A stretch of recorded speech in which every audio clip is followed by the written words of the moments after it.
IT team on the case.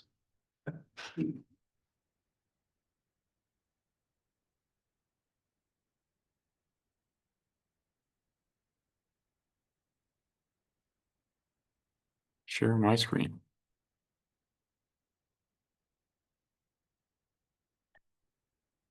All right. We clap a couple times, maybe it'll work. Okay, there we go. It is. All right, apologies for the delay.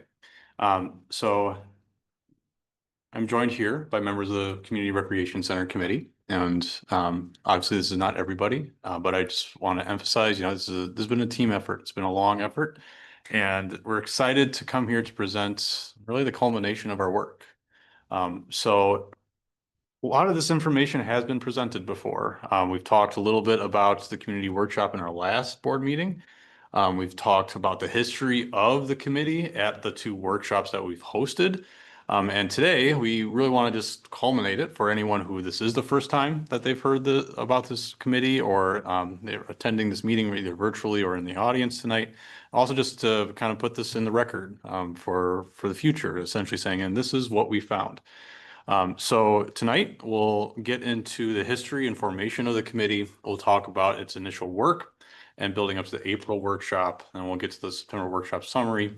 And I think most importantly, we'll talk about recommendations on next steps. So kind of all things considered, with all the data that we've pursued, this is where we would like we would like the board to move forward with our recommendation. So before getting into all that, I just want to emphasize, this committee has been meeting about twice a month for the last year. So it's a lot of time from family and friends, and this is a very important community initiative. So I just want to thank everybody for that initiative and working with us to answer this very important community question. So I'll just note at any time, feel free to jump in, add comments as we go along here. So we've talked about this before, but where did this idea originate? So we have this timeline on the presentation. We also have it up behind us in the boardroom here as well. The discussions began in 2022. We talked about potentially putting funds aside for a standalone community recreation center. The idea of, or rather there was no formal plan at that point as to what a recreation center would look like and where it would go.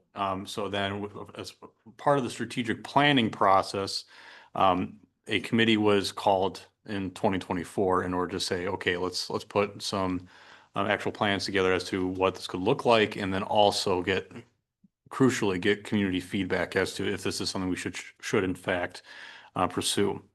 So in fall of 2024, the committee was formed, but more specifically, if you think back to August 7th, that's when we had a board meeting in this very room saying, let's form a committee to answer two guiding questions. The first one, is the community of South Milwaukee interested in building a community recreation center? And then if so, what should be included in a potential recreation center? And that is the committee's charge. So from day one, we've honed our work into answering those two questions. And I'll get into it in a bit, but as you can imagine, as we've gone through this work, we've had questions such as costs, even parking questions that we're not prepared to answer. So we brought on outside consultants as we went in order to help us answer those questions, like architects specifically. So we have the community members here. So it started off with 19 community members, staff members, community members. These are all individuals taking personal time in order to answer these two very important guiding questions. So we dove in, and in the initial phases of our work, we reviewed school funding, the current situation of the rec department, and the community in general. Like I mentioned earlier, we got to a point pretty quick where we wanted to start talking about potential costs and potential specifics, what sites would potentially work practically if you're trying to build a building. So we ended up working with EUA to answer some of those specific questions. We were able to tour other rec centers, specifically in New Berlin and West Allis, in order to help us practically see what other communities are doing in order to address the same similar issues of programming and school safety that we're trying to answer here in South Milwaukee. A very eye-opening experiences, very able to see, practically speaking, how much gym spaces do different communities want, and how about kitchen spaces? That was something that a lot of our committee members hadn't even considered before. So that just a very practical experience in seeing what is potentially out there as well. All that came together in the first several months of our work into creating our vision and guiding principles. And this was absolutely essential for our work because although our guiding questions guided our work, these helped us flesh out what our vision could be. If there was to be a potential community recreation center, what purpose would it serve? And that also helped to guide our questions in the architectural design process of what should go where and what should go into it potentially. I won't read the whole thing, but I would just I would just emphasize that the crux of the vision is community. One of the things to note is the initial charge of this committee was actually recreation center. And even in the guiding questions, is the community of South Milwaukee interested in a recreation center? It was truly this committee's work that found, this has to be about the community.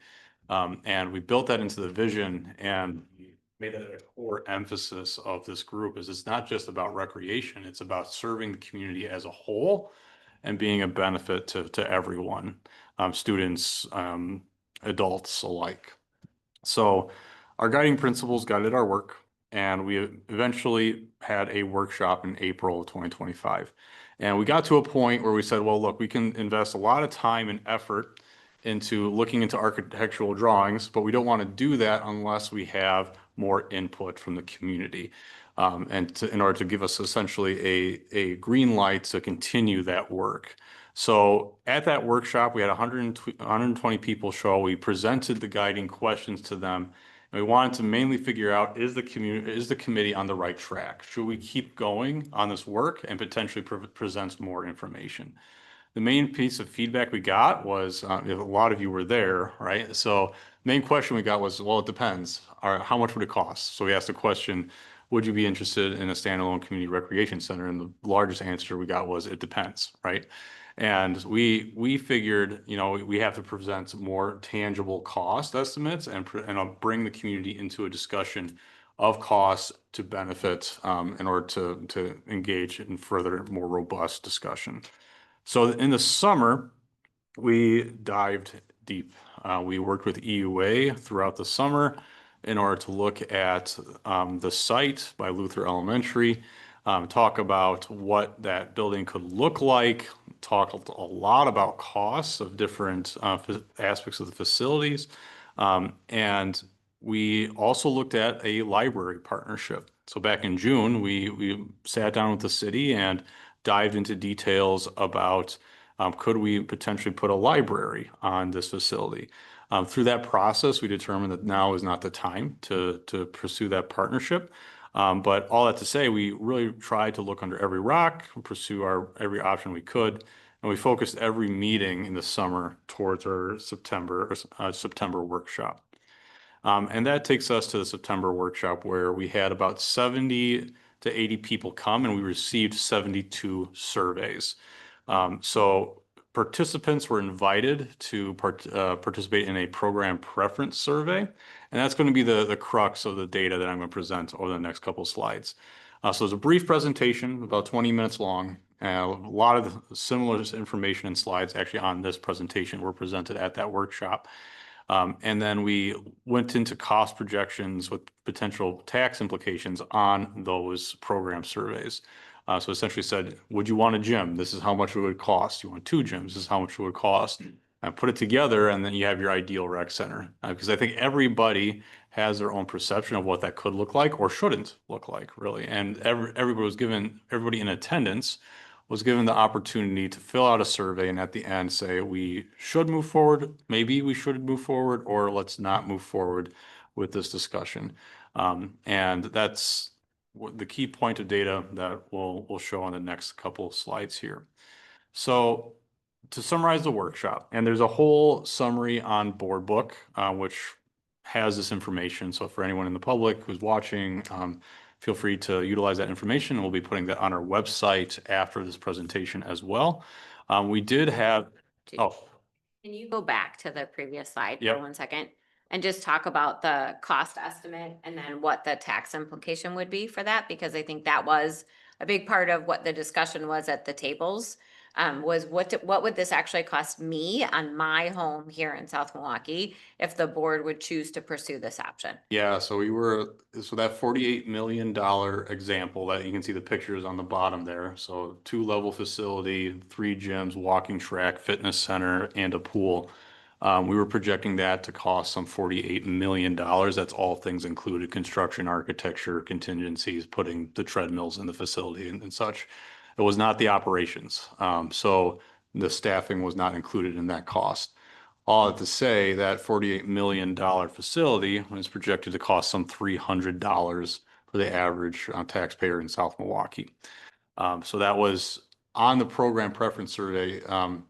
Actually, sorry, at the tables, there was a large poster of that exact option there with more specifics and a tax implication table. And that's on our website as well. For anybody who wasn't able to make it, you can reference that as well. But I think the long short of it is, for a facility of that size, you are looking at some $50 million, $48 million specifically, and it's a $300 property tax implication for the average taxpayer.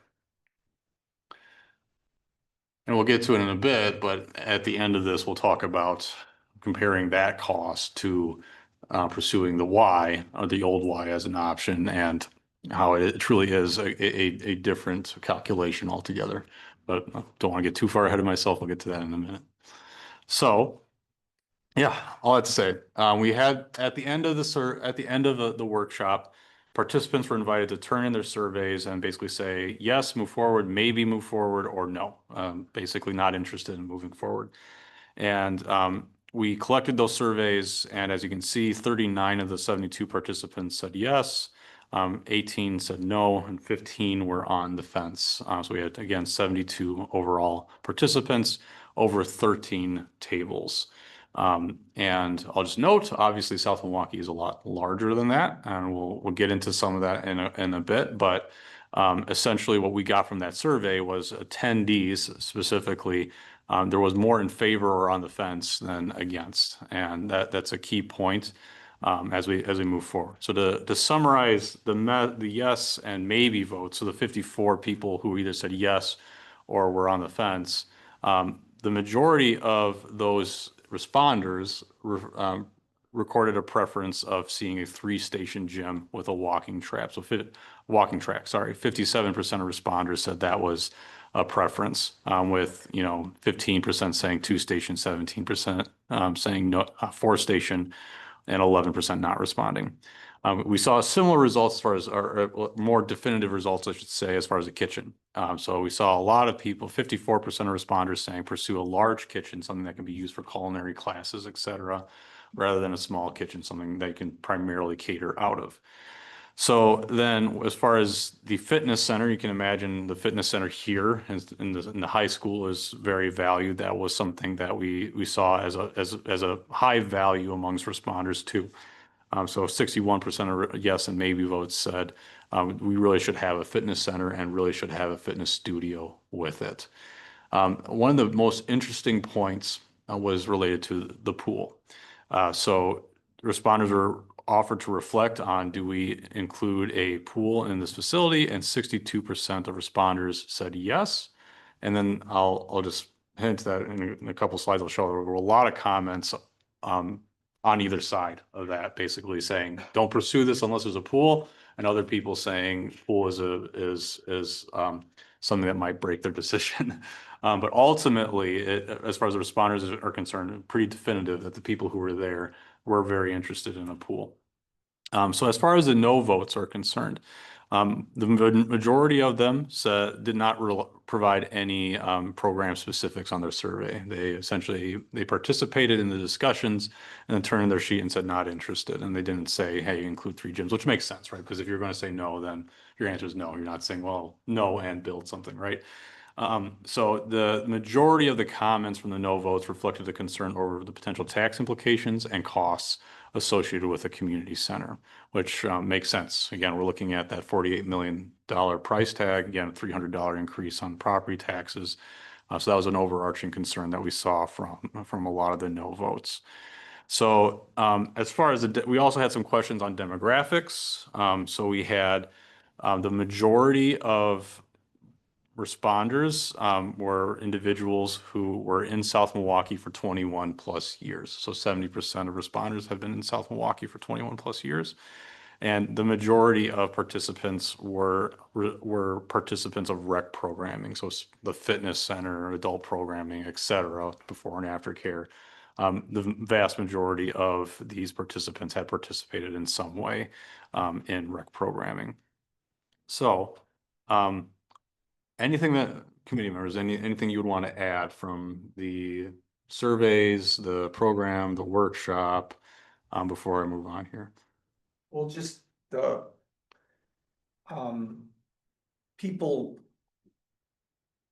that were there were asking if we've turned over every stone, if we've looked, if we've gone to the city, if we've gone, you know, to other communities, and they mentioned the old Y, and they mentioned Grove, you know, people said, what about Grove Schmidt Pool? And, you know, and so people were looking for other options. And I think that there was a continuing thread amongst the majority of the people who were there. And I'm gonna use a word about a sense of loss regarding things in the city and the community. And even at the very first one, people talked about the loss of the YMCA in a visceral or guttural reaction, like they lost a family member. And the overwhelming thing that kept coming back was, we really just want to stop losing things. We don't necessarily want something new, but we want to stop losing things. And I think from the very beginning, I'm sorry if I'm jumping ahead, the first 2 months worth of our meetings, this committee beat themselves up because we all said the same things. We said, do you know how awesome it would be if the YMCA, if we could utilize that space? And at the time, it's not an option. So we had to literally walk away from it, but everybody said that would be amazing because this community would get a piece of their heart and soul back.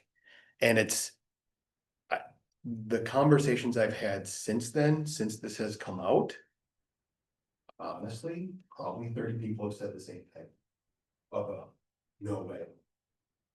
I have college students that I've coached that have found out and messaged and said, is that building for real possibly coming back? Because I did swim lessons there. I did little basketball there. I did little soccer there.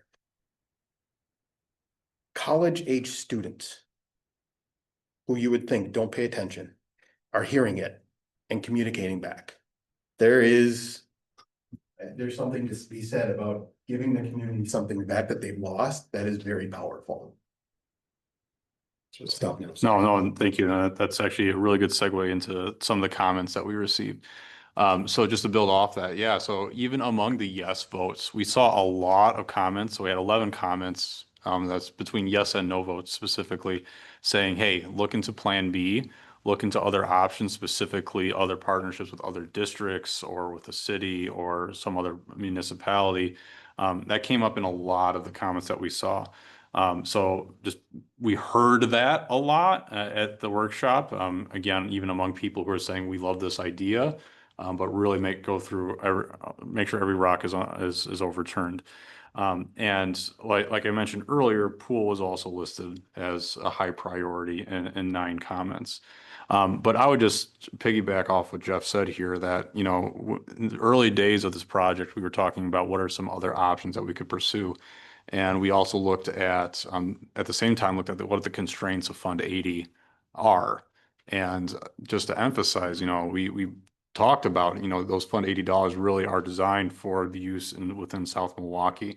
And also the facility, the old Y, simply was not for sale. So we looked into and we essentially moved on.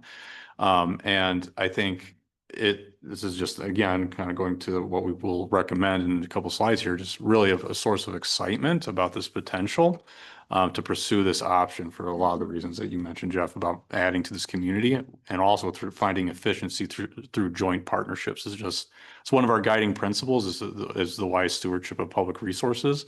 But then also just being able to partner with other districts in general and expand those offerings. I think it's a win-win situation potential. So going back to our guiding questions. So the first question was, is the community of South Milwaukee interested in building a community recreation center?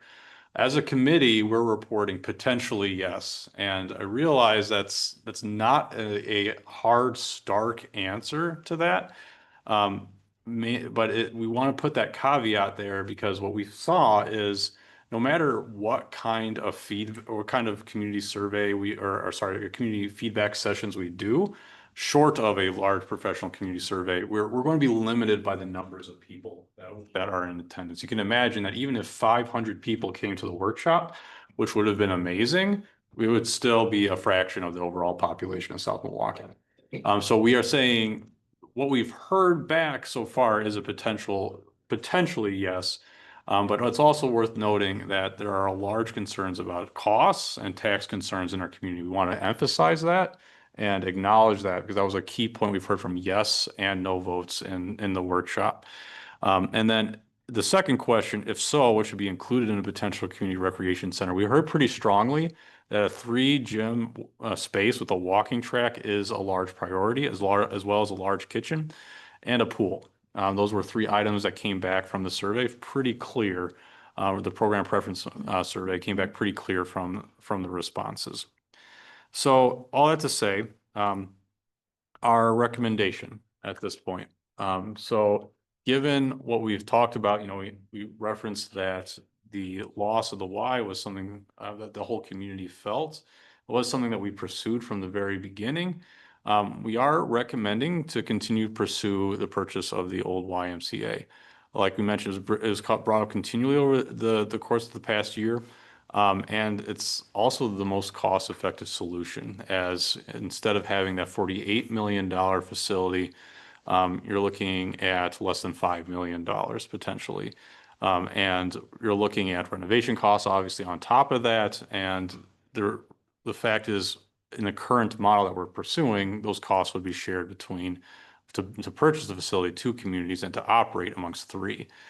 So the costs would be significantly reduced as compared to the $48 million, $300 per house tax implication that we saw from the workshop.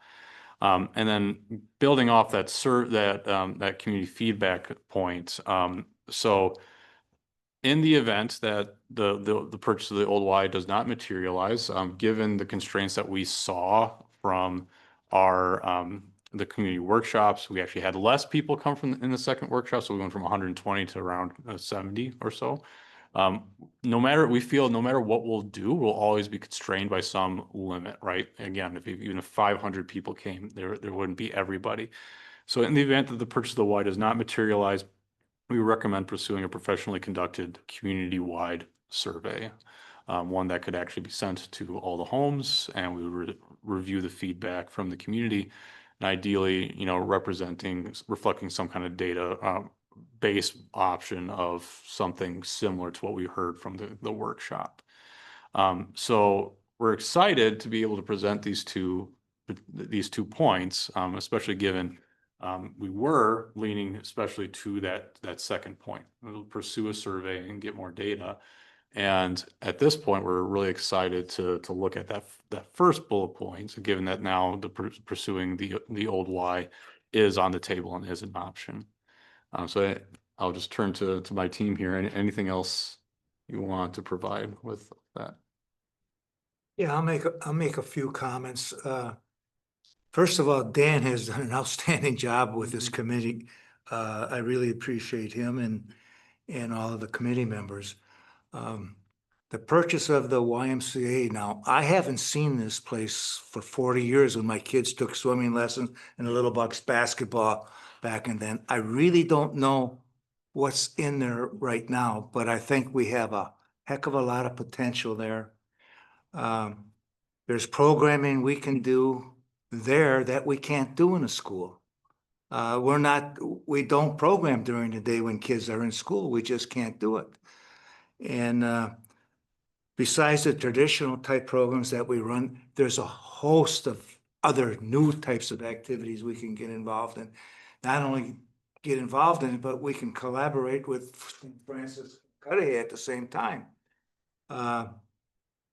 The one thing I'd like to see us do is provide services such as job training, education, tax assistance, mental and physical health services, legal assistance, these types of things. And there's other things that we could bring in, and it would be tremendous to be able to do this. And I think the biggest challenge right now, if this goes through, is for me and Tina and David to how do we make it work, between the three departments. So. I think there's something with that as well. The way it sits today, the recreation department can exist between the hours of 4 and 7:30 to 8 PM, Monday through Friday. That is really it. This gives us almost a turnkey approach to expand from approximately 40% of our population that can access the system today to probably upwards of 80. Because you're talking parents with non-school age kids, adult seniors, adults. It really becomes wide open to engage with the community at such a higher level that we don't have the ability to do today. I mean, that's a huge impact to this community that cannot be. Few other types of things I'd like to see us be able to do would be a preschool in there, senior type activities, maybe not a center, but places where the seniors can go and gather and meet, and adaptive programming for kids who have graduated from our school and in that whole Tri-City complex. I'd like to add, and it should shock nobody, a comment about the aquatics program. Julie Bach, that runs Cudahy's aquatics program, obviously would be somebody whose services we could use if we engaged in a partnership with Cudahy. You may or may not know that before she ran the aquatics program in Cudahy, she ran the aquatics program at the Y. Yeah. So, and we've talked several times Yeah. that if we did build a place with a pool, he was like, how are we gonna get Julie Bach? I'm like, we're not getting her away from Cudahy. So we not only get the Y here, but we get Julie Bach. And we run our swim program with them now. Yep, so it's another piece that just fits. And that's the lessons, I should say. Yeah. Mhm. So we're really excited about these options. I think one last slide that I have here is just what does this practically mean for us as a committee? So the committee's charge was to answer those two guiding questions, and we feel that we're able to answer that to the extent that we can without a community-wide survey at this time.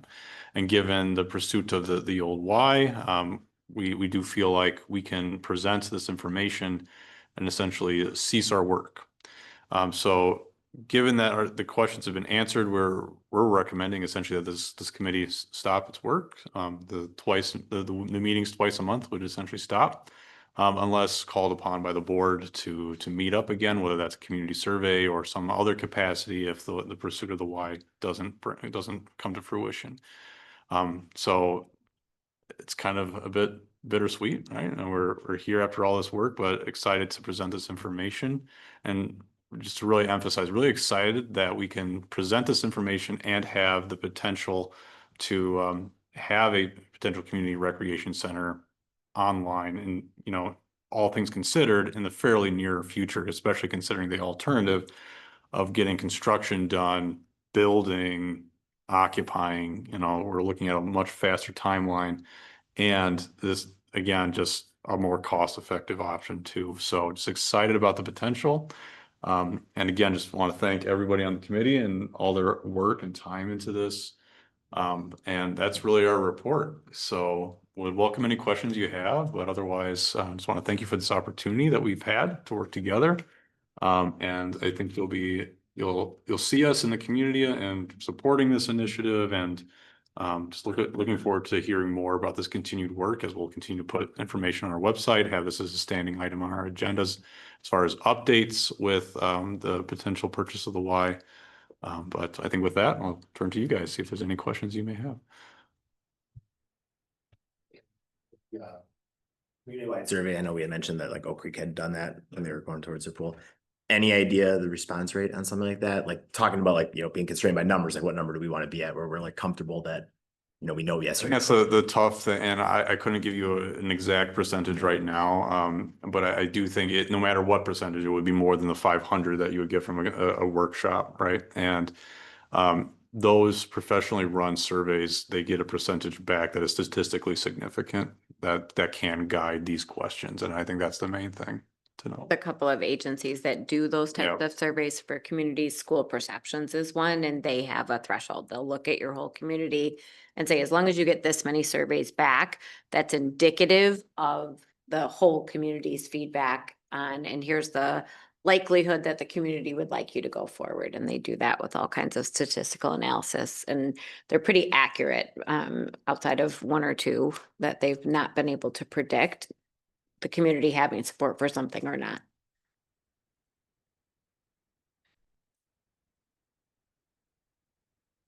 I just want to go back to Sophia, Angie, Patrick, you remember back in 2022 and 2021, and even back to 2020, when we had the COVID shutdown.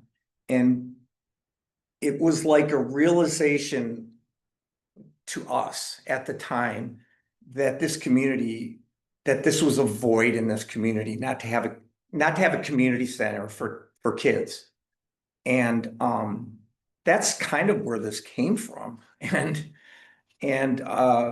I think we can't lose sight of that, especially as a school district. I mean, your job is to service the 2,800 kids or whatever the number is now. I mean, that's your mission and your charge. And so this is an important initiative for our students, as well as the adults and seniors and everything else. But our first charge is our kids. And we have a need in this community. There's nothing there for our kid. It used to be the old Bucyrus Center. They had a bowling alley there, and they had the basketball court upstairs, and kids would go there. And then, I remember I said this the last time I was here, but I remember bringing my kids on Friday night to the Y, and they would have dances, they would have movie nights. And I mean, that was just a regular thing in South Milwaukee. It was part of the tradition of being in South Milwaukee. And so I think this is really needed in this community for our kids.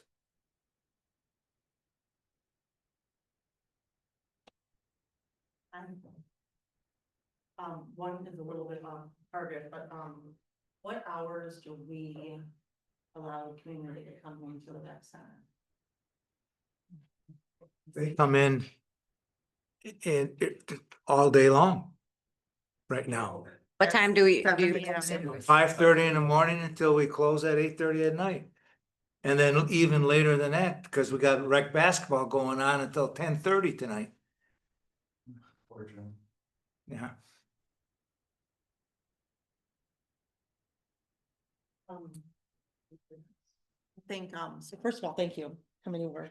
This was a lot of nights, taken out of your personal time, dedicated to serving the community and the district as a whole. I'm gonna get on my soapbox a little bit. I'm not a South Milwaukee native. I'm a transplant from Milwaukee. And I think, for some of us who are a little bit older growing up, I remember Boys and Girls Club, I remember Y, like we always had things to do in the community.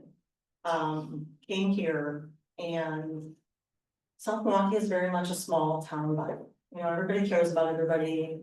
There's a lot of families who have grown up here, gone to school here. teach, you know, have families here and, you know, there's generations, which is so cool. Like it makes us, I think, so unique in that pride that we have for South Milwaukee.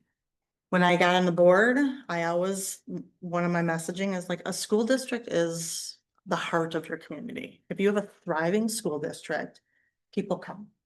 Families want to move here because they know their school district does well. And this school district has always been a trailblazer. We've always tried to, you know, do the best and do the best for our children. And I think this is part of that. And so I really, you know, I appreciate all the work that you guys are doing. We've heard and we've seen as a community, we are losing. We're, you know, we're losing so much. And you see our kids after school and where are they? Walking on the train tracks, hanging out in Dunkin' Donuts, hanging out in parking lots. And so that's not thriving. That's not providing for our kids. That's not providing for our families. So it is really, the work that you guys did, was amazing. And then when we started to see the dollar amount, right, like a little disheartening, It's like, how can we do this? How can we as a school district, how can we, you know, how can we ask our community to pay that kind of money? And then it's nothing that we would see. I mean, you know, generate, it would years to build and, if that, you know, if anything was approved. So this opportunity is a gift, and it may not happen. But you know, it's amazing that it's popped in our lap and, that there's so much already support for it. And, you know, we'll continue to push forward and, hopefully, you know, fingers crossed and, everything goes through and it's an opportunity again, you know, for this community, to really give back and then also partnership, you know, declining enrollment, right? Where does that lead us? School safety. And so that's why I started with that question, right? We can't have our community, as much as we all love you. We can't have our community in our building from 5:30 AM till 9:00 PM.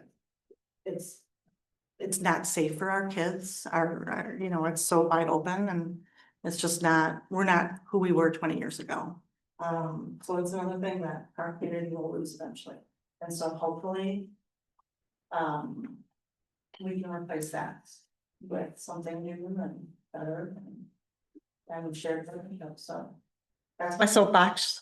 But it really, again, I think we wouldn't be in this position had you guys not done the work for us. You know, it was that foresight and that legwork. Because we wouldn't have any of this data. And so then could we even say like, this is what we want as a community? You guys have really provided that. And given it your all, and again, so many nights and talking to so many people. So thank you all very much. And if we need you, we will be calling upon you again. I wrote that down. It's in the slides.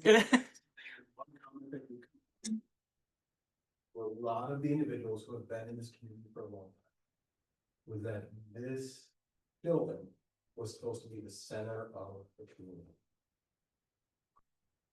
It's a great notion, but in today's world, it doesn't work. It cannot work. The kids inside these buildings have to have a paramount level of protection, which means for the elementary schools, we can't just be allowing people to go into the elementary school at night. It takes one person who's not supposed to be there, put a camera up in the back. This is what I do for a living, is trying to prevent this kind of stuff. It takes one person walking around the walking track in the middle of the day. And one junior saying, I think he was recording me with his phone. Everything falls apart. And we lose everything in the matter of an instant. So as much as the community needs it, our students need to know that they are safe and protected inside these walls to the best of our abilities. And this is one of those things that absolutely has to happen. students, our staff. Everyone has to know we're doing everything we can to protect them. Just piggyback on that, because our community's put the referendum, and part of that referendum is school safety. And so they share the same message, our kids matter. We need to keep them safe. The world is a completely different place than it was when this place was built. The iPhone was not existing when this place was built. Just throw that out there. I know. Thank you for Scary. that. It is scary because we think Thanks. it doesn't get forever. they just think they've been here forever. But the reality is, it didn't exist when this place was built. The iPhone. Yeah. That makes me feel old. Yeah. Well, and I think another, my son is a firefighter, paramedic firefighter in Oak Creek. And they've been sharing between Franklin and South Milwaukee and Cudahy for, I don't know, as long as he's been there, like 13, 14 years, and probably before that. I mean, this is not new, or communities have shared. From what I understand, we may even have a staff member that's being shared between Yep. districts. So I think this is as we start looking at financing and the cost of things, it's kind of the natural conclusion of things that you, and I know that there's shared teams for certain sports. I don't know if South one, I think so, right? Co-ops, yeah, we have a couple. So I mean, this is volleyball, yeah, so this is already happening. So it seems like a logical. Yeah, and just to piggyback off that, it definitely is happening. We are currently utilizing that arrangement with different districts. And this is the joint rec department plan. That is unique and has not happened in Wisconsin before.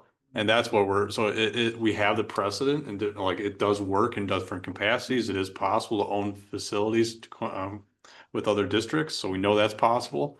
And now we're looking at combining rec programming. And so far, we're seeing that that is possible. And I think that's what's exciting, is you're building off precedent that is there and also doing something new and exciting and avant-garde to find those exact efficiencies that you're talking about. So, yep.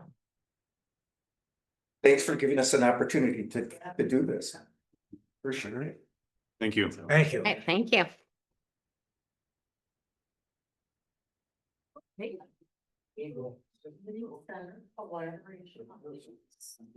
So again, I'll reiterate the message of thanks to the committee, because